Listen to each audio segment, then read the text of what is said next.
regardez Média TV Afrique, merci de nous rester fidèles. Très heureux de vous retrouver dans votre émission Génération News. Au sommaire de cette émission, nous allons consacrer la première partie à la problématique liée aux fake news, la désinformation sur le continent africain. Le blogging peut-on en vivre en Afrique? Les blogueurs sont-ils les nouveaux leaders du continent africain? C'est la problématique que nous allons aborder dans la deuxième et dernière partie de notre émission. Et pour répondre à toutes ces questions, j'ai l'immense plaisir de recevoir sur ce plateau des confrères et des consoeurs pour la plupart. C'est le cas de Djali. Djali, vous êtes journaliste, blogueuse sénégalaise. Merci d'avoir répondu à notre invitation. Merci. Juste à côté de vous, nous avons Brice. Brice, vous êtes écrivain, blogueur également. Merci d'avoir répondu à notre invitation. Bonjour Régis, je suis très heureux d'être sur ce plateau et de le partager avec les amis. Merci pour l'invitation. Juste à ma gauche, nous avons Abdouradre. Vous êtes journaliste, blogueur également. Vous êtes à la tête d'un site qui est dans le fact-checking. On aura tout au long de cette émission le temps d'en parler. Merci également d'avoir répondu à notre invitation. C'est moi qui vous remercie, Régis. Et enfin, nous terminons avec Regina. Regina, journaliste, blogueuse, notamment dans le domaine de la culture. Merci d'avoir répondu à notre invitation. C'est moi qui vous remercie pour l'honneur que vous m'avez fait de m'inviter et je salue en passant tous les téléspectateurs.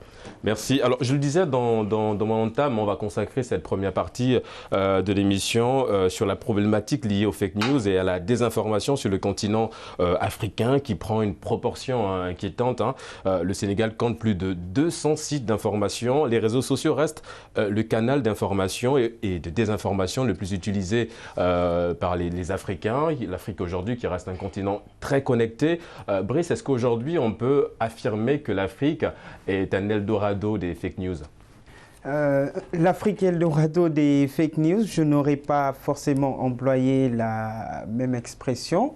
Mais ce qui est sûr, oui, nous pouvons le constater, les fake news sont monnaie courante dans nos pays. Pour le cas du Sénégal, que je pense maîtriser mieux, je ne me souviens pas depuis au moins les élections, la dernière élection présidentielle, une semaine où une seule fausse nouvelle n'a pas circulé, au moins sur ma timeline, en tout cas sur les réseaux sociaux et bon, je veux dire ma page, ce que je croise comme information. Quelles en sont les causes? Je pense que vous en avez donné une. 200 sites d'information pour un pays comme le nôtre, c'est un avis personnel, je trouve que c'est trop. Derrière, quelle est la régulation qui est faite au niveau de ce secteur-là? Qui sont les gens qui travaillent dans ce secteur-là? Qu'est-ce qui est vendu, le sensationnel ou le vrai? Donc, autant de questions à se poser si on veut réellement chercher les raisons de cette prolifération, j'ai envie de dire, des fausses nouvelles. Et justement, et pendant les violences xénophobes en Afrique du Sud, des images et des vidéos ont circulé sur les réseaux sociaux. Certaines vidéos n'avaient aucun lien avec les violences dans le pays, mais elles ont été partagées des milliers de fois par des internautes. Regina, quel est selon vous le but de rechercher? Quelle est l'origine d'une telle publication? On peut dire que l'essentiel, c'est pour la plupart des Africains de faire entendre leur voix, mais moi, je ne considère pas que... Bon, les fake news ont l'impact qu'on veut leur donner sur notre continent parce que très souvent, c'est vrai, en Afrique du Sud, on a vu c'était des images de violence qui auraient pu produire certaines réactions en chaîne. Heureusement, ce n'était pas ce qui s'est passé. Je pense que les autres pays africains ont su être raisonnables. Mais quand on parle de fake news, je ne sais pas, dans les autres pays, dans d'autres parties du monde, c'est là où ça a fait le plus de mal, où des résultats d'élections ont pu être manipulés, où des gens ont pu subir une certaine influence. Nous, pour moi, surtout quand je prends le cas du Sénégal, quand on parle de fake news, c'est vraiment des débats de bornes fontaines, de fausses informations, de ce takabi qu'on fait circuler, mais il n'y a pas vraiment un si grand mal. C'est clair, il faut poser dès maintenant les limites pour éviter que ça dégénère, parce que c'est déjà arrivé ailleurs, ça peut nous arriver. Mais bon, après, on compte sur le fait que nous avons un pays magique, que Dieu préserve de tout ce qui est mauvais, donc ça peut marcher, on peut vivre d'espoir et nous dire que les fake news, de toute façon, ça n'aura aucun impact pour nous. Mais justement, vous avez parlé de manipulation en Afrique du Sud, ce qui s'est passé. Il y a une vidéo, je ne sais pas si vous l'avez tous regardé, cette vidéo vidéo qui tournait sur les réseaux sociaux où on voyait un immeuble en feu et l'information qui était relayée derrière, c'était que cet immeuble contenait des ressortissants nigérians qui ont été brûlés vifs par des Sud-Africains. Il y a eu effectivement, à travers cette vidéo, des images qui ont circulé, une forme de manipulation de la population. Oui, il y a cette vidéo, il y a eu la vidéo aussi, il y a aussi la photo qui revient habituellement chaque fois qu'il y a des crises dans un pays qui est assez loin de nous. C'est la photo de l'accident là au Nigeria où il y a eu plein de corps calcinés. Chaque fois qu'il y a des exactions quelque part, on nous sort cette photo pour nous dire que ce sont des musulmans qui ont été tués là, en Centrafrique, ou ce sont des musulmans qui ont été trucs, ou des fois c'est, oui, en Afrique du Sud, c'est des différentes idées. Je pense, pour ça, il y a certains qui le font et qui se font toujours violence pour essayer un tant soit peu de démentir cela. Je pense que c'est ça qu'il faut que les gens fassent parce que la plupart du temps, les fake news fonctionnent parce que ceux qui savent, ils vont regarder, ils vont dire c'est fake et ils vont passer à autre chose. Alors que les colporteurs de ragots qui veulent se faire voir, qui cherchent toujours à avoir leur minute de gloire, eux, ils ne vont pas faire ce travail de recherche, ils n'ont pas aussi les mêmes aptitudes qu'ont ceux qui détectent directement les fake news et tout. Donc moi, je me dis, pour la plupart d'entre nous, que nous soyons les blogueurs, des fact-checkers et tout, nous ne devrions pas sous-estimer ces images parce que nous, on voit, on dit que c'est faux, on ne partage pas, on n'essaie pas de démentir ou quoi que ce soit, on passe, quoi. Et je trouve que c'est ça qu'il faut qu'on évite, qu'on essaie un tant soit peu de faire l'effort de dire que oui, ça, c'est faux, d'inciter les gens à plus regarder certaines émissions où ils sont tout le temps en train de déconstruire ces fausses vidéos qu'on fait circuler et des trucs comme ça. Il ne faut pas qu'on se lasse de sensibiliser. Exactement. En parlant de sensibilisation, vous n'êtes pas très loin, Radre, puisque vous êtes à la tête d'un site, hein. C'est une enquête qui est dans le domaine du fact-checking. Dites-nous un petit peu comment ça se passe.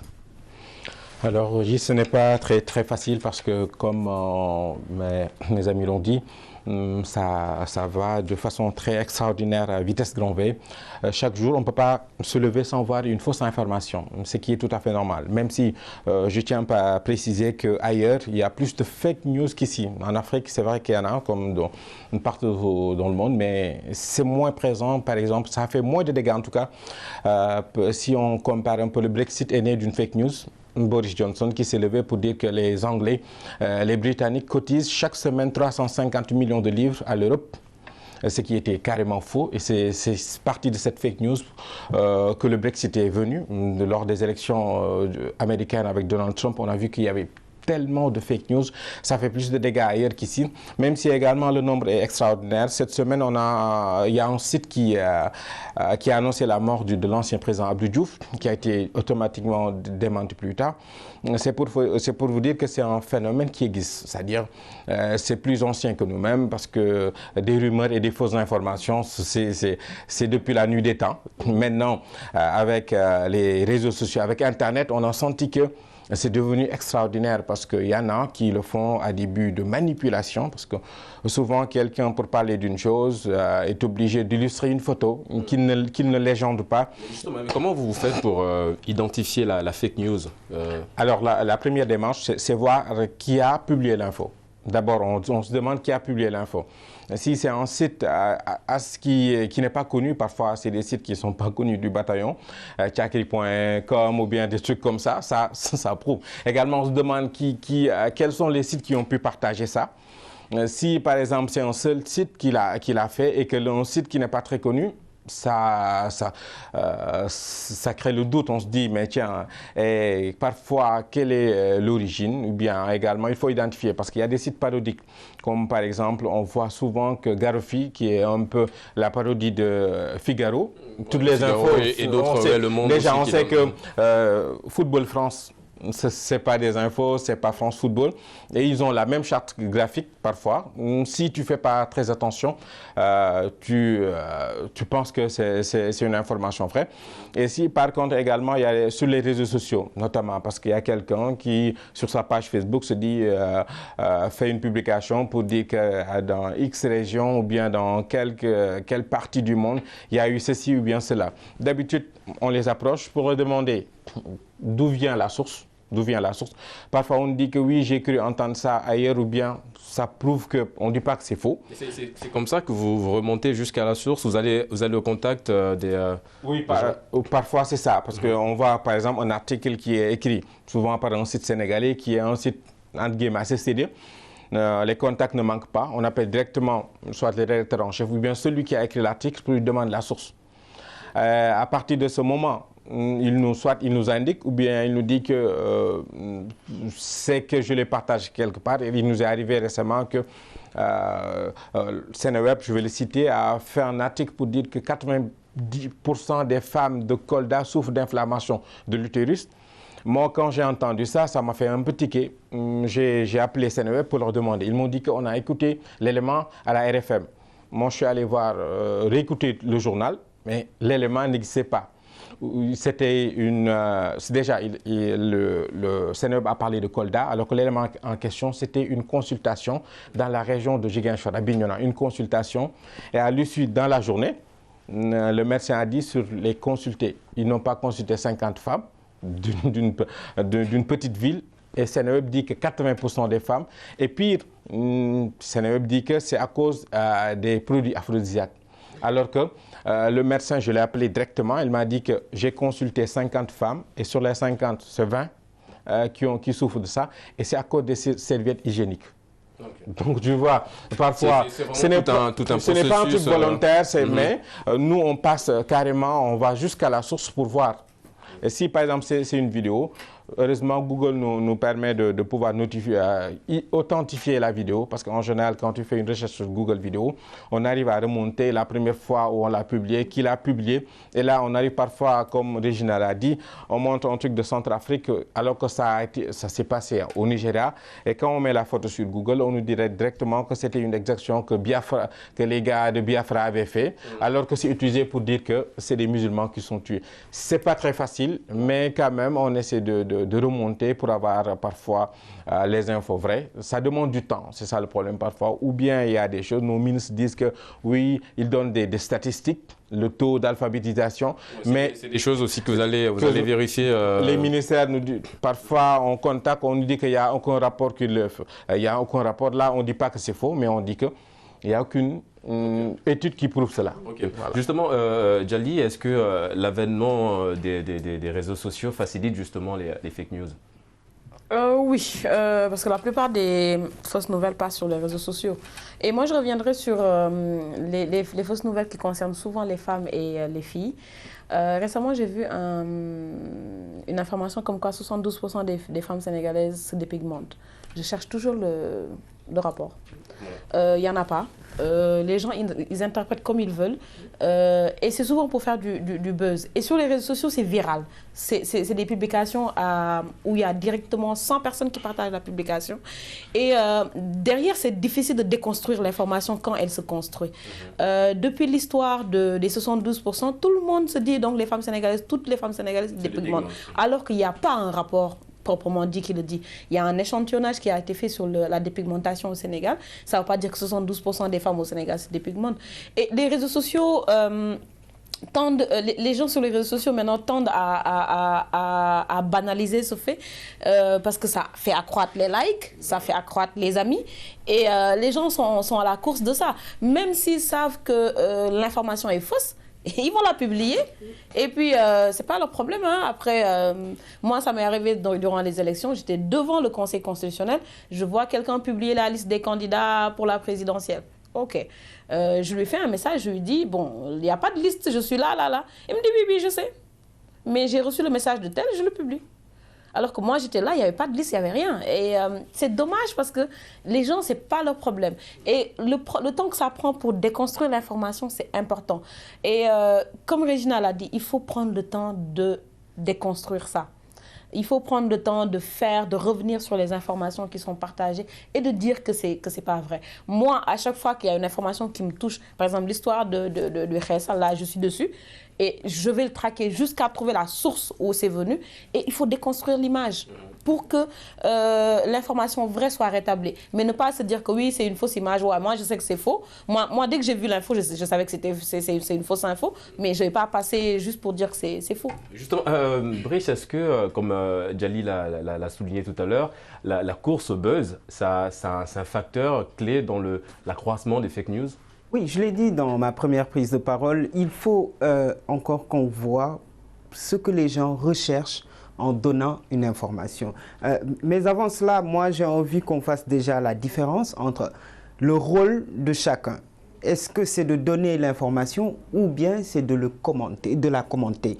Je ne me vois pas jouer le rôle de donneur d'information parce que je ne suis pas journaliste. Le journaliste, lui, je pense, pourrait jouer ce rôle-là. Mais commenter l'information, oui, je peux. C'est pourquoi je parlais de régulation un peu plus tôt. Il faut qu'on voit encore qui donne l'information, qui la met dans la boucle. Parce que le problème est là. À l'origine, qui met l'information dans la boucle. Maintenant, qu'est-ce que les gens recherchent? Effectivement, c'est le sensationnel. C'est aussi de l'argent. On en a parlé tout à l'heure. Plus tu as de clics, plus tu as des rentrées d'argent. Donc, écoute, si je peux mettre une fausse information et me faire 100 000 francs la journée, pourquoi je vais me priver s'il n'y a rien qui m'interdise de le faire? C'est pourquoi j'insiste encore une fois sur la régulation de ce secteur-là. Et que les gens sur les réseaux sociaux ne fondent pas leur rôle, ne se méprennent pas. Il y a un rôle qu'on doit jouer, il y a un rôle qui ne nous regarde absolument pas. Pour moi, je vais sur cette enquête, je peux prendre une information et je ne doute pas, parce que c'est une information. Je peux donc commenter celle-ci. Il y a des sites, je ne veux pas en citer, mais je mets même sur mute. Je ne vais même pas chercher à lire sur ce site-là parce que c'est, je veux dire, un distributeur automatique de fake news. Une fois que ce site a été pris une fois, deux fois, qu'est-ce que le régulateur fait pour stopper? Parce qu'attention, les fake news, parfois, vont très loin. On a annoncé ici le décès d'un ancien Premier ministre. Parfois, la famille même, proche, apprend cela sur Internet. Avant que le démenti ne se fasse, il y a un doute qui s'installe. Mais il y a un doute qui s'installe. Moi, j'ai pris mon téléphone ce jour-là, il était minuit, 1h, 2h du matin. J'appelle quelqu'un, un journaliste en qui j'ai confiance. Il me dit, je pense que c'est vrai. Alors, j'étais à ça de faire un post. Parce que ce journaliste-là, quand il me dit c'est vrai, ou bien je pense que c'est vrai, je fais un post. S'il me dit c'est vrai, je dis l'information est vérifiée. Ou bien je dis, en tout cas, c'est presque très sûr parce qu'il m'a dit je pense. Donc, encore une fois, que chacun joue son rôle, que les journalistes reprennent le boulot qui est le leur et que les autres, nous qui nous faisons appeler blogueurs et qui ne sommes pas journalistes, parce qu'il y a des journalistes et blogueurs à la fois, nous qui nous faisons appeler juste blogueurs, que nous fassions notre travail qui est celui de commenter, d'autant que celui-ci est libre.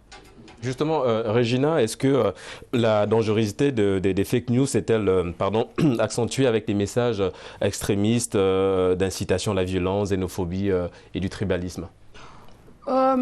Je dirais qu'au Sénégal, on n'en est pas encore là, même si on n'en est pas très loin. Parce que maintenant, surtout quand je vois les messages des nouveaux jeunes qui sont récemment engagés en politique, la teneur même des propos de certains leaders politiques, je me dis que là, on va droit vers le mur. Et parce que, en fait, peut-être les gens, ils n'ont pas conscience quand ils parlent de la portée de leurs propos. Aujourd'hui, on peut voir quelqu'un faire une déclaration quelque part, que ça soit publié par différentes personnalités, dont des journalistes. C'est pour ça, moi, je suis du genre à toujours dire qu'il faut de la sensibilisation. Brice parle de régulation. Moi, je trouve, bon, étant donné que moi, je suis presque une anarchiste, quand on parle de régulation, de trucs comme la censure et tout, ça mérite directement. Je me dis, il faut qu'on mette encore plus l'accent sur l'éducation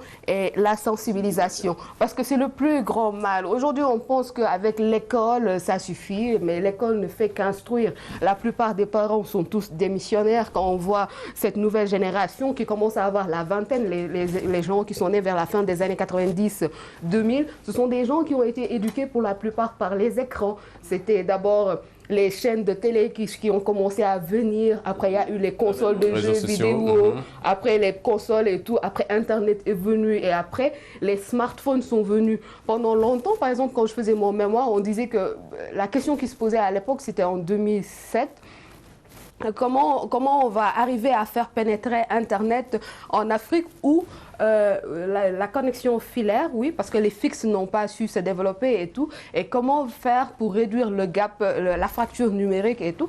Mais avec les smartphones, c'est venu très, très, très vite. On n'en a pas eu conscience, on n'a pas fait attention, mais cette affaire-là, la connexion mobile, le coût, comment il est dérisoire en Afrique, contrairement à d'autres pays, et comment les gens ont eu cet outil à travers les mains, ils n'ont même pas su comment maîtriser et tout ça.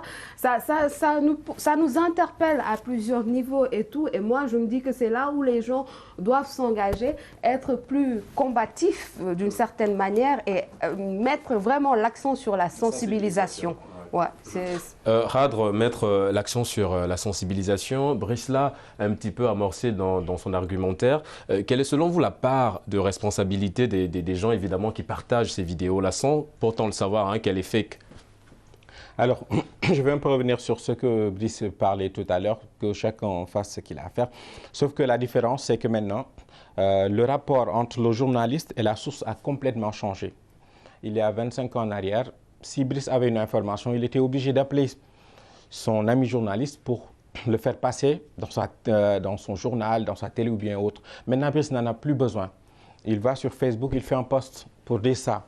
Ce qui fait maintenant, nous journalistes, nous sommes obligés d'aller suivre Brice pour avoir des infos de lui. Parce que déjà, c'est une forme de visibilité à moindre coût. Brice n'a plus besoin de toquer à la porte des télés et radios pour se faire entendre. Maintenant, l'info, on arrive à avoir l'info en intégralité.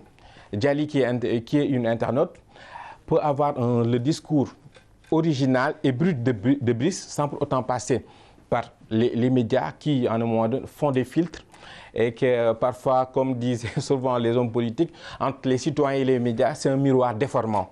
Il arrive de dire un truc et qu'à l'arrivée, le politicien se retrouve dans une situation pour dire que je n'ai pas voulu dire ça, on a trahi le fond de ma pensée. Maintenant, Facebook a fait de telle sorte que, Facebook, Internet, de façon générale, Twitter, ont fait de telle sorte que maintenant, l'info est partagée souvent par les politiques directement. Et parfois, eux, ils sont dans une sorte de manipulation. Le politique est dans la communication. Et Régis, vous savez très bien que la différence entre le journalisme et la communication, c'est que le journaliste, son message est neutre et le communicant, son message est orienté. Et à titre illustratif, on se rappelle quand il y a eu, je pense, c'était le jour où on devait voter, avril 2017 ou bien 2018 par rapport à la loi sur le parrainage. Abdoul Mbaye a fait un post sur Facebook pour dire qu'il y a eu mort d'homme. Et on s'est retrouvé, et beaucoup de sites internet l'ont repris, et on s'est retrouvé qu'il n'y avait pas eu de mort d'homme. Comme quoi maintenant, cette question, moi je dis que quand on parle maintenant de fact-checking, c'est une sorte d'échec du journalisme parce que le principe numéro 1 du journal, c'est la vérification des faits. Avant de diffuser. On est allé à un moment où on crée maintenant une autre discipline dans le journal pour dire vérification des faits, il y a problème. Mais aussi les sites, parce qu'il a tantôt parlé de régulation, on est à un stade où il y a un problème de régulation, il faut oser le dire, pour les sites en ligne. Parce que le Sénégal fait partie des rares pays en tout cas où les sites d'internet n'ont besoin d'aucune régulation. Moi, je peux me lever, acheter un nom de domaine, trouver un nom et je commence à diffuser des informations. Maintenant, la responsabilité de ceux qui partagent, c'est de voir, comme je l'ai dit tantôt, quels sont les sites qui ont de la crédibilité pour être partagés. Aussi, c'est-à-dire, il ne faut pas faire un mauvais procès aux journalistes. On peut se tromper de très bonne foi. Il y a 2 semaines en France, tous les sites, même AFP, qui est une référence en termes de dépêche, a même dit que Ligonès a été arrêté en Écosse. C'est la première fois que AFP fait une dépêche sur le truc de Ligonès. Et pourtant, ils ont dit qu'il a été arrêté en Écosse.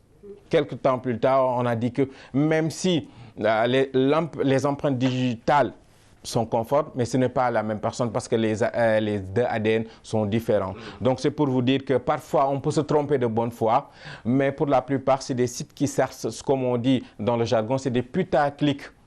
Ils vivent de clics, donc ils sont obligés de faire des contenus parfois. Ils ont commencé par des titres sensationnels. Toute la vérité, ce qui a été dit, en fait, des titres qui ne veulent rien dire. Et une fois cliqué, on se rend compte qu'on est tellement, mais les gens reviennent tout le temps. Moi, c'est mon problème. Ils reviennent tout le temps. On va terminer avec cette question avant d'aller de faire la pause. Djali, aujourd'hui, Cher a parlé de plusieurs sites d'information qui luttent contre les fake news. On a parlé des scènes enquêtes d'Africa Check. Est-ce que vous pensez que c'est suffisant aujourd'hui pour contenir ces fake news?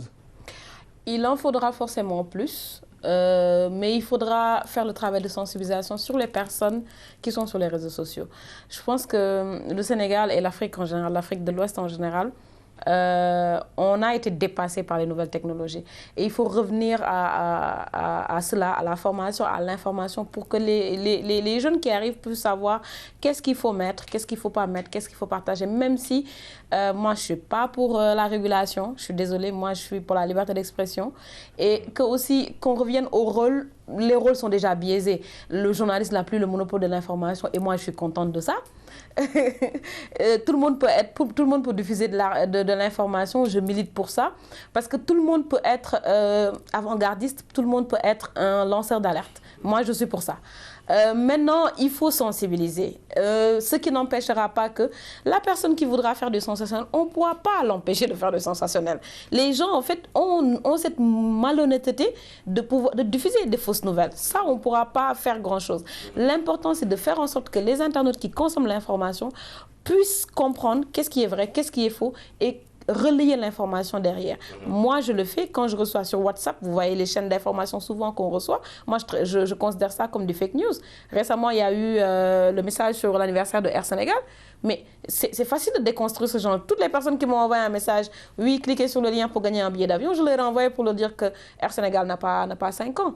On va malheureusement marquer une courte pause et revenir en deuxième partie pour aborder notamment la deuxième thématique liée au blogging au Sénégal. À tout de suite sur Média TV Afrique.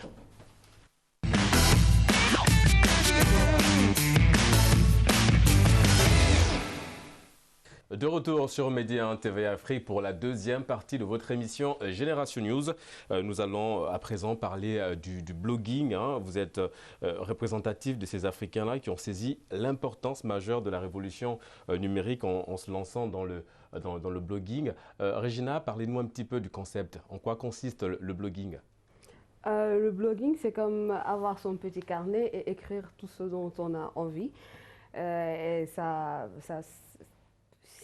c'est tout et n'importe quoi. Moi, j'ai choisi spécifiquement d'accentuer mon blogging dans tout ce qui tourne autour de la culture. Il m'arrive de parler d'autres choses, mais pour mon site d'information, c'est un site qui parle que de culture, c'est Africulturel en l'occurrence. Et donc, ça m'a ouvert beaucoup d'opportunités parce que c'est vrai, quand je travaillais dans une radio et tout, j'avais une certaine renommée et tout ça, mais le fait que d'avoir je sais pas comment je vais dire ça, d'être assez active sur les réseaux sociaux, sur un blog que j'avais avec lequel je m'amusais, ça m'a permis d'avoir une renommée qui dépasse les frontières du Sénégal. Et ça me permet d'avoir beaucoup d'opportunités en Afrique, particulièrement dans la sous-région ouest africaine, où quand même, pour ce qui est de certains événements culturels, ils cherchent souvent à plus travailler avec les blogueurs qu'à travailler avec une rédaction classique, parce qu'on sait des différentes contraintes liées au travail des rédactions sous nos tropiques, ou dans nos différents pays, que ce soit le Sénégal, la Côte d'Ivoire ou des trucs comme ça. Et donc, avec Internet, ça nous permet même d'une certaine manière de travailler en réseau, de pouvoir rencontrer des gens qui partagent avec nous la même passion. Ouais. Et ça vraiment, ça nous crée beaucoup d'opportunités et ça permet aussi de faire entendre notre voix, parce qu'un des grands défis de l'heure en ce moment, le contenu africain, un contenu de qualité, sur le net, c'est vraiment dérisoire. Le contenu africain représente à peine, je pense, 1% du contenu mondial sur Internet. Et ça, il est important de renverser la tendance, parler de nous, avec nos propres mots et éviter ce qui se faisait. Parce que, bon, dans mon expérience de journaliste, ça fait partie des choses qui m'ont le plus choqué. En tant que journaliste culturel, pour certains grands artistes sénégalais, quand vous cherchez des informations sur eux, sur Internet, parce que nous tous, on a le réflexe Google, c'était très rare de trouver des articles faits par des Sénégalais. C'est toujours de la France ou des États-Unis, oui, quand nous parlait de ces artistes. Parfois, il y avait la barrière de la langue. Parfois aussi, on voyait nettement ceux qui le faisaient. Ils ne le faisaient pas peut-être avec nous, comment on le ferait, parce que nous, peut-être, on connaît nos réalités. On a notre façon, notre sensibilité, notre façon aussi de comprendre les œuvres des artistes et de pouvoir expliquer ça à nos concitoyens, ce qui n'est pas la préoccupation du journaliste d'ailleurs. Le journaliste français vient avec son propre tamis qui est différent de notre tamis sociologique et tout. Et juste pour ça, c'est pour ça nous on est là, on travaille comme ça et je pense on a tous cette même envie de montrer autre chose du continent africain que tout ce qui relève du cliché. Moi, pour avoir vécu en France, ce que je l'avais dit une fois à une copine, en regardant les documentaires de M6 consacrés au Sénégal, je me suis dit, mais je ne savais pas que notre pays-là était si pauvre et avait autant de problèmes. Et pourtant, je suis née, j'ai grandi au Sénégal et tout, mais ce que me montrait la télé n'avait absolument rien à voir avec mon Sénégal que j'ai connu. Et le Sénégal que j'ai connu, ce n'est pas seulement le Dakar Plateau, parce que moi, j'ai grandi à Fatick, à Kaolack, je partais en vacances dans les villages au cœur du Sénégal, mais ça n'a absolument rien à voir avec les documentaires que France 2 va vous montrer, que M6 va vous montrer et tout.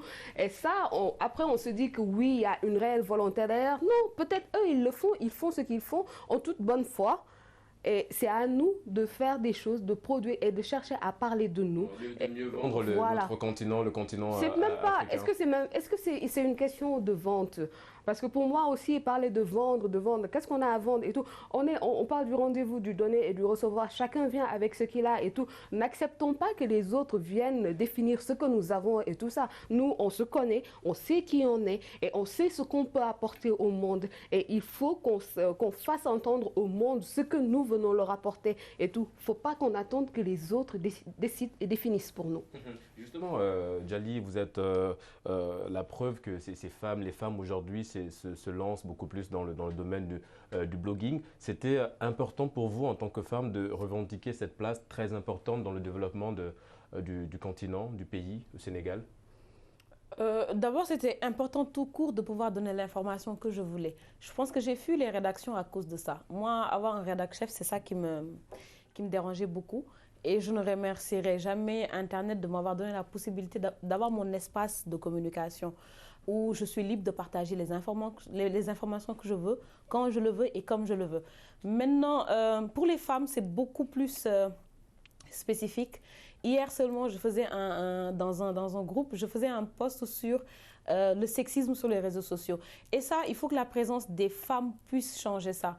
La perception que nous avons de nous-mêmes et la perception que les autres ont de nous. Les réseaux sociaux ont participé à banaliser énormément de choses. Les réseaux sociaux ont participé à donner une image dégradante des femmes. J'en sais quelque chose. Il suffit juste de se pavaner dans les groupes qu'on a, Girls and Fun, machin truc. C'est du sexisme every time, tous les jours. Je me suis amusée pendant 2 jours à capturer toutes les publications qui sont faites et qui sont sexistes, qui sont dérisoires et autres. Et en 48 heures, j'en ai eu 17. 17 publications d'hommes et de femmes qui mettent les femmes dans une mauvaise posture. Maintenant, il faut que les jeunes filles prennent la parole. Moi, je suis pour que les jeunes filles prennent la parole. J'ai une plateforme qui s'appelle Kaddu Jigen. Je veux que les filles et les femmes prennent la parole et prennent la parole positivement, qu'elles puissent donner leur vision, qu'elles puissent donner l'image qu'elles veulent donner d'elles-mêmes, l'image de la femme sénégalaise, de la jeune fille sénégalaise qu'on a maintenant en 2019 et qui tend à accroître. Les jeunes filles qui veulent aller à l'école, qui portent leur voile très fièrement, qui ont leur chapelet, qui vont à l'école, qui se battent. Je veux que sur les réseaux sociaux, que le blogging puisse servir à ça. J'en initie beaucoup et je leur permets d'écrire des articles, d'avoir leur propre plateforme, d'être sur des espaces de blogging, de discuter pour parler de leurs problèmes. Brice, est-ce qu'aujourd'hui le blogueur ou la blogueuse a un petit peu révolutionné la manière de communiquer sur les réseaux sociaux? Absolument. C'est comme dire que Internet, c'est comme demander si Internet a révolutionné les choses. C'est carrément juste. Les blogueurs ont participé à effectivement révolutionner l'information, mais aussi le mode de communication. La preuve, plusieurs entreprises aujourd'hui s'appuient sur des blogueurs pour vendre leur image, avec tout ce que ça crée comme polémique. Mais voilà. Mais ce qui est surtout intéressant, c'est que l'espace du blogging, parce que le blogueur, il a son espace qui peut être un site clairement dédié, c'est-à-dire un site jalibadjan.sn par exemple, ou bien c'est un truc hébergé par un autre .wordpress, etc. Ou bien aussi sur les réseaux sociaux. Parce que souvent j'entends, mais vous êtes blogueur, vous n'avez pas de blog. Mon espace sur les réseaux sociaux, c'est un blog. Et c'est mon blog. Mais l'intérêt de cela, c'est que ça participe effectivement, comme Oumi l'a dit, à amener du contenu africain sur Internet. Parce qu'Internet, c'est une zone ouverte à tout le monde. Quand on parle de mondialisation, pour moi, la preuve parfaite de la mondialisation, c'est Internet. Et tout le monde vient. Tout le monde venant, c'est un échange. Qu'est-ce que j'apporte, moi, Afrique? Qu'est-ce que j'apporte, moi, Sénégal? Le blogueur a tellement un grand rôle à jouer dans cet apport-là de l'Afrique, du Sénégal, sur Internet, dans cet échange entre les nations. Et c'est comme ça que le blogging influence un petit peu les citoyens à travers cet échange-là? Mais oui, parce que je pense qu'aujourd'hui, les blogueurs, je ne veux pas trop m'avancer, mais le blogueur est peut-être plus lu que le journaliste. Parce que le blogueur a le droit d'utiliser un langage terre à terre, parfois même risible, déconné, parfois un langage grossier qui parle à toutes les couches de la population, là où le journaliste se doit de respecter certaines règles, certaines formes, etc. Aujourd'hui, le blogueur, il est plutôt libre. Dans un même texte de blog, je peux utiliser le français, l'anglais, le wolof, et Dieu sait comment je l'écris. Et pourtant, ça passe, ça parle à ma génération. Donc, effectivement, l'apport du blogging et des blogueurs, bien sûr, il y a des travers, mais ce n'est pas la question. Mais leur apport positif est quand même assez éloquent. Justement, Radre, on va rester en parlant du blogging. Est-ce que vous pensez que, comme Brice l'a dit, ils sont assez entendus en Afrique? C'est les nouveaux leaders? Dire que c'est les nouveaux leaders, moi je pense que c'est un peu exagéré. Mais en tout cas, ils ont réussi à décloisonner un espace médiatique qui était réservé à l'élite simplement. C'est les mêmes personnes qui parlaient des spécialistes S qualification. Maintenant, ils ont pu rendre ringard même, je dis cela, parce qu'on a vu que sur beaucoup de combats, c'est porté sur des combats notamment citoyens politiques, sont portés actuellement par des blogueurs. Ils se définissent comme activistes souvent, mais c'est des gens qui arrivent à faire pousser les choses. Ce qui fait que, comme je l'ai dit tantôt, ils n'avaient pas parfois l'opportunité de se faire entendre à travers les médias classiques qui malheureusement choisissent les mêmes personnes. C'est quasiment les mêmes qui viennent pour dire les mêmes choses chaque fois et depuis 10 ans, parfois des décennies je peux dire. Alors maintenant, il y a eu de nouveaux visages qui sont entrés dans beaucoup de domaines, que ce soit politique, économique, parce que maintenant, nous journalistes, on est obligés de recruter des clients qu'on invite dans nos émissions sur Facebook, ce qui était impensable parce qu'à la base, c'est des micro-blogueurs. Ils sont sur leur page Facebook et sur des débats qui intéressent tout le monde. Ils apportent une plus-value qui, jadis, qu'on n'avait pas, ou bien on avait des tutologues, comme on dit, des gens qui sont spécialistes de tout et qui parlent de tout. Finalement, c'est des tutologues qui venaient chaque fois sur les débats apporter les mêmes choses. Maintenant, les blogueurs, les activistes ont pu décloisonner cet espace qui était momifié aussi, hein. C'est comme on l'a dit. Maintenant, le problème, c'est que qui est blogueur? C'est ça le débat, parce que finalement, tout le monde se permet d'être blogueur. À la base, c'est des gens qui parlaient sur des questions bien définies. En Europe, par exemple, tu vois des blogs de cuisine qui marchent bien. C'est des gens qui sont... C'est le cas de Regina, qui est dans le domaine de la culture. Donc, ça, finalement, elle devient une référence en la matière. Sauf que parfois, il y en a qui s'incrustent pour parler de tout et finalement qui ne parlent de rien. il n'y a aucune spécialité derrière et parfois c'est une légèreté extraordinaire et que parfois c'est les dérives qui arrivent, mais c'est dans tous les corps qu'il y a des gens qui n'ont rien à faire là-bas et qui parfois sont des voix malheureusement autorisées. Alors Regina, vous êtes membre de l'association des blogueurs sénégalais. Dites-moi un peu comment ça se passe à l'intérieur, quelles sont les activités que vous menez? C'est le réseau des blogueurs du Sénégal, oui. Et pour la plupart, c'est les Ndadje Tweetup qu'ils organisent assez fréquemment. On aurait bien voulu que ça soit des rendez-vous mensuels, mais personne n'a le temps. Les gens sont sur 1000 choses à la fois, hyper engagés. Mais en fait, à travers ces Ndadje Tweetup, l'objectif, c'est de faire en sorte que des passionnés se retrouvent pour parler du blogging, choisir un thème sur lequel des spécialistes vont venir s'exprimer, comme le tout dernier qu'on a organisé à l'occasion de la Journée internationale du blogging, où ça a été l'occasion de parler de la liberté d'expression et du microblogging. Justement, peut-être aller droit dans les activités, vous avez parlé de rencontres. On fait ça régulièrement et il y a aussi le Ndogu Tweetup. Et bon, on essaie autant que faire se peut parce qu'on est aussi engagé pour le contenu focus sur le Sénégal. Il y a eu des activités liées à la promotion de la destination Sénégal, parce que oui, on adore notre pays. Ce côté patriotique est clairement revendiqué par le réseau des blogueurs du Sénégal. Et donc, c'est vrai, il y a eu un Ndadje à Saint-Louis, c'était il y a longtemps. Il est prévu d'en faire peut-être dans les îles du Saloum. On ne sait pas quand est-ce que ça fera, mais ça fait partie des objectifs, faire découvrir le Sénégal, faire aimer le Sénégal et faire aussi la promotion du consommé sénégalais. Brice Radre, il a un petit peu abordé le sujet. Est-ce qu'aujourd'hui, ce canal de communication privilégié par les Africains est assez valorisé ou reconnu en tant que nouveau média, le blogging?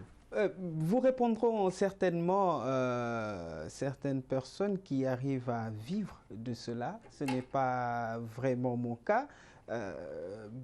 Mais est-ce que c'est assez reconnu? Quand je vois certains éléments, je pense que oui, ou bien c'est en voie d'être totalement reconnu. Récemment, lors d'un sommet d'une organisation sous-régionale, c'est un micro-blogueur vidéo qui a été invité au détriment d'autres grands noms du journalisme pour dire que cette activité menée sur Internet peut effectivement rapporter gros. Je vois des blogueurs qui sont spécialisés parce qu'aussi il y a ça.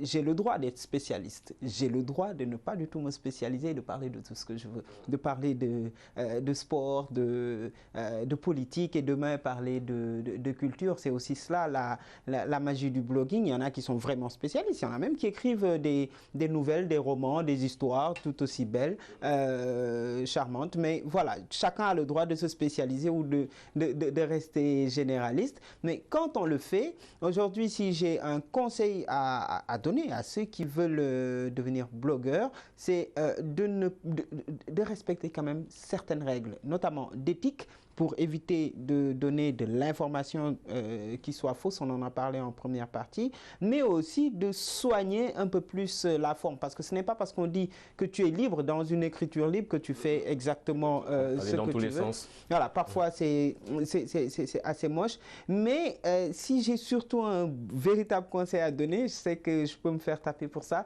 c'est de ne pas penser métier blogging.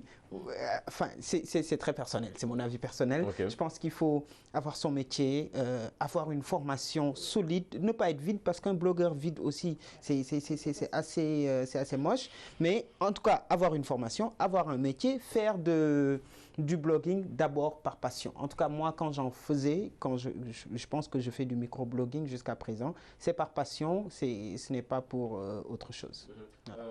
Brice Djali, il a parlé un instant d'en vivre. On connaît tous cette Nigériane qui est devenue multimilliardaire grâce à son blog. Est-ce qu'au Sénégal, il y en a qui en vivent, Djali? C'est le cas pour vous? Moi, c'est mon cas. 30% de mes revenus vient de ce que j'écris, de mes blogs, des articles que je fais, de l'utilisation que j'ai fait de mes plateformes. Mais je vais rebondir sur ce que Brice a dit et c'est très important. Il faut avoir un métier. Il faut avoir un métier. On ne peut pas se permettre de se déclarer blogueur et d'en faire une activité, oui, c'est mon boulot.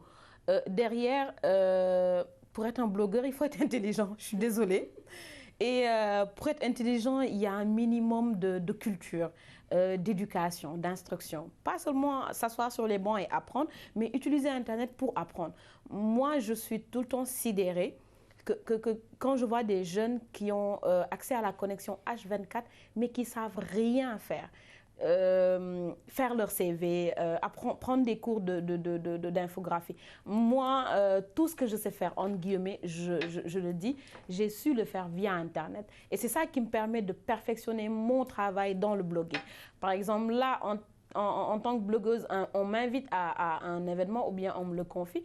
Je sais faire les infographies, je les fais maintenant. Je ne savais pas les faire il y a quelques années. C'est Internet qui m'a permis de le faire et ça augmente, entre guillemets, je parlerai pas de valeur, mais ça donne plus de consistance à la proposition qu'on va faire à quelqu'un qui a besoin de nos services. Parce que ce n'est pas seulement avoir 30 000 followers, 5 000 amis, une page Facebook que tout le monde like. Bon, on peut payer pour ça, hein, c'est pas compliqué. Mais c'est d'avoir cette communauté-là qui se rassemble autour des questions qui nous intéressent et qui va pouvoir générer la valeur ajoutée. Et c'est cette valeur ajoutée-là qu'on vend à des organismes ou autre chose. Moi, en termes de valeur ajoutée, toutes les questions qui touchent au genre, aux jeunes filles, les gens pensent directement à moi. Je parle de mon cas, c'est ça que je maîtrise le mieux. Mais derrière, j'ai un travail. Je suis journaliste à la base, je suis social media manager et on apporte de la valeur à la proposition qui est faite. Sans cette expertise-là, comme dit Regina, on est blogueur vide. Justement, en parlant de Radre, elle a parlé avant d'être dans le domaine du blogging, il faut avoir un emploi, il faut travailler avant évidemment de se lancer et qu'on fait le blogging un petit peu en guillemets par passion d'abord. Mais est-ce qu'aujourd'hui, avec tout ce qui se passe sur les réseaux sociaux, le blogging n'est pas un petit peu devenu une forme d'entrepreneuriat plus que le visiteur, hein, il est considéré comme un client? Absolument, c'est devenu, moi je pense que c'est devenu un job quand même, parce que peut-être ici en Afrique, ça reste encore à faire, mais en Europe par exemple, il y en a qui, surtout dans le domaine du tourisme, il y a beaucoup, en fait, qui n'ont pas besoin, c'est-à-dire, c'est juste, ils font des photos, ils sont dans des hôtels, ils sont dans quelques restos, ils font des feuilles, ils se font max d'argent. Ils en font plus même pour ceux qui les emploient. Donc, c'est pour dire que ça dépend également de ce qu'on fait. Si, par exemple, comme Brice l'a dit, si, par exemple, on ne se spécialise pas. Moi, je suis désolé, mais on a du mal à avoir de l'argent sur ça. Par exemple, il y a beaucoup de créneaux, comme le tourisme, où on vend la destination Sénégal, mais il manque parfois des gens qui sont capables de faire des choses extraordinaires sur ça. Parce que dans un pays où des rapports disent qu'il y a 3,3 millions de Sénégalais qui sont sur Facebook, moi, je pense que c'est le meilleur canal. C'est le meilleur canal pour se faire voir et que ça peut faire beaucoup, beaucoup d'argent. Mais il faut prendre les jeunes qui sont ceux qui font des parodies sur les réseaux sociaux, mais c'est des gens qui vivent de ça. Les doudous et autres, ils arrivent à avoir des sponsors, ils arrivent à des partenariats avec des partenariats qui font. Ces gens-là, ils n'ont pas besoin d'aller vendre quelque chose ou pas, parce qu'ils vivent de ça. Même si ce qu'ils disent, c'est très important, parce qu'au Sénégal, quand on dit que ce créneau, c'est un bon filon, tout le monde s'y met, sont les bagages. Si on n'a pas de bagages, bon, je suis désolé de dire, mais tu peux pas vivre de ça. Tu es obligé peut-être de trouver quelque chose. C'est comme le football. Les gens ont compris qu'on ne peut pas tous être footballeur. C'est pourquoi on crée des écoles, sport-études. Au cas où ça ne marche pas, on fait autre chose. Il y a combien qui, pour des petits problèmes, n'ont pas pu réussir.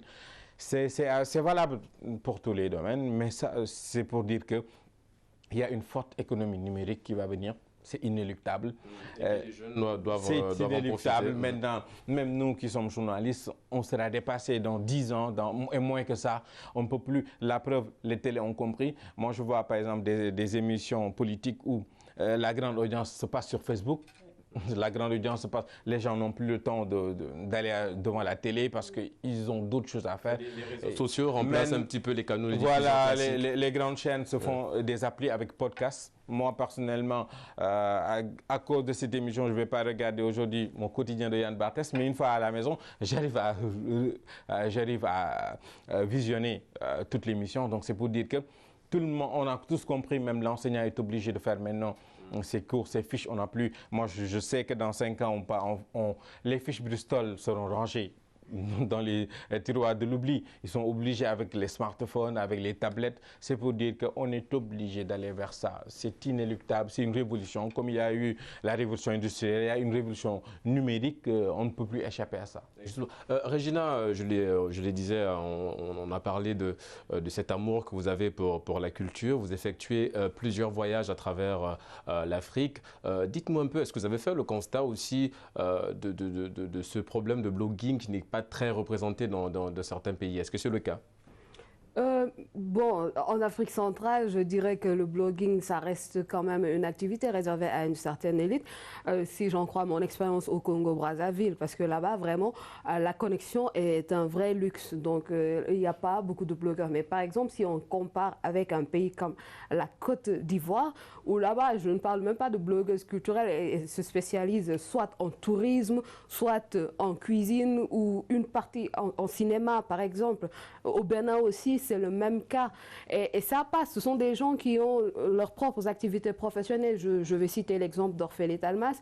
Elle est juriste, mais sa passion pour le blogging l'a amenée à travailler en tant que CM pour la radio 13. Et puis, elle a mis en place son entreprise Culturish après avoir remporté à plusieurs reprises le prix de meilleure blogueuse avec son blog qui était très connu, qui s'appelait Rythme d'Afrique ou un truc comme ça. Et puis aujourd'hui, elle a une véritable entreprise qu'elle fait marcher tout en continuant de travailler pour 13 parce que c'est dans le domaine de la culture. Et elle fait encore des consultances en matière de droit parce qu'elle est juriste de formation. Mais pour moi, tout est une histoire de passion. Il faut déjà qu'il y ait cette passion-là. C'est cette passion qui va te mener à faire en sorte de te doter de connaissances pour mieux développer ton activité. Aujourd'hui, si Africulturelle est devenue une entreprise individuelle, la dernière fois, parce que je n'ai pas de comptable, je me suis retrouvée jusqu'à 5 h du matin à chercher pour comprendre c'est quoi un numéro ciré. Ça veut dire quoi les TVA intracommunautaires pour remplir une facture. J'ai trouvé tout ça sur Google. J'ai rempli, on m'a bien payé. Ok, on va terminer vite fait avec cette question. Malheureusement, le temps qui nous est imparti arrive à sa fin. Est-ce qu'aujourd'hui, Brice, on peut dire que le blogging est un petit peu dépassé avec l'avènement, est-ce que vieux, dépassé avec l'avènement de nouvelles applications ou sites, réseaux sociaux tout simplement comme Instagram, Twitter et autres? Je ne pense pas. On peut bloguer sur Instagram, je pense. On peut bloguer sur ces applications-là. Ce sont des outils pour véhiculer. Mais ça ne tue pas l'activité du blogging. Bien au contraire, ça les favorise. Je pense qu'une diversité d'applications va d'ailleurs aider à mieux faire exploser cette activité-là. Et peut-être que d'ici 20 ans, mon enfant me dira je veux faire une formation en blogging et être blogueur, ce sera mon métier. Là où moi je me vante d'avoir pour métier autre chose, lui il se vantera d'être blogueur. Il faut aussi que l'on danse la musique actuelle du monde. Le monde avance. Demain, le blogging pourrait bien être un métier à part entière, enseigné dans les établissements, tout comme le droit l'est, tout comme le journalisme l'est. Et voilà, nous arrivons au terme de notre émission. Merci Regina, Abdouradre, merci Brice, Djali d'avoir participé à cette émission. Merci également à vous, chers téléspectateurs, de nous avoir suivis. Nous vous donnons évidemment rendez-vous la semaine prochaine pour un autre numéro de votre émission Génération News sur Média TV Afrique. Et d'ici là, bonne suite des programmes sur nos antennes.